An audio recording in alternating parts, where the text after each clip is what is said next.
Hello, ಎಲ್ರಿಗೂ ನಮಸ್ಕಾರ. ನನ್ನ ಮಿನಿ ಬ್ಲಾಗಿಗೆ ಸ್ವಾಗತ. ಎಲ್ರಿಗೂ ನಾಗರ ಪಂಚಮಿಯ ಶುಭಾಶಯಗಳು.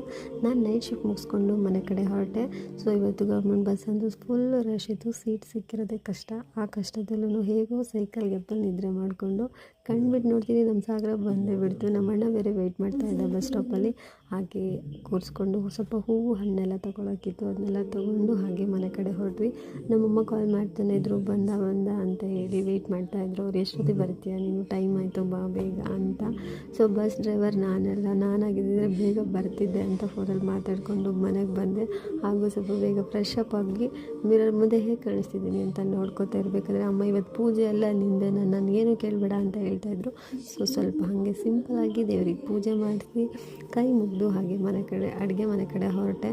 ಸೊ ಇದು ನಮ್ಮ ಪಂಚಮಿ ಹಬ್ಬಕ್ಕೆ ಸ್ಪೆಷಲ್ ಆ್ಯಕ್ಚುಲಿ, ಈ ಕಡಲೆ ಬಿಸಿ ಮಾಡ್ಕೊಂಡು ತಿನ್ನೋದು. ಸೊ ಇದನ್ನೆಲ್ಲ ನೋಡಿಕೊಂಡು ಮನೆ ಬಂದು ನಮ್ಮ ಗುಂಡ ಏನು ಮಾಡ್ತಿದ್ವಿ ಅಂತ ನೋಡಿದ್ರೆ ಅವ್ನು ಆರಾಮಾಗಿ ನನ್ನ ಗಾಡಿ ಮೇಲೆ ರೆಸ್ಟ್ ತೊಗೋತಾ ಇದ್ದ. ಸೊ ಅವನಿಗೆ ಹಾಯ್ ಹೇಳಿಬಿಟ್ಟು ನಮ್ಮಮ್ಮ ಊಟ ರೆಡಿಯಾಗಿದೆ ಬನ್ನಿ ಅಂತ ಕರೆದ್ರು. ಸೊ ನಮ್ಮ ಕಡೆ ಈ ಥರ ಊಟಕ್ಕಿಂತ ಮುಂಚೆ ದೇವರಿಗೆ ಎಡೆ ಇಟ್ಬಿಟ್ಟು ಪೂಜೆ ಮಾಡಿ ಆಮೇಲೆ ನಾವು ಊಟ ಮಾಡೋದು ಪದ್ಧತಿ. ಸೊ ಇದೆಲ್ಲ ಆಗಿತ್ತು ಇವತ್ತಿನದು. ಸೊ ಈ ವಿಡಿಯೋ ಇಲ್ಲಿಗೆ ಎಂಡ್ ಮಾಡ್ತಾಯಿದ್ದೀನಿ. ಎಲ್ರಿಗೂ ಬಾಯ್.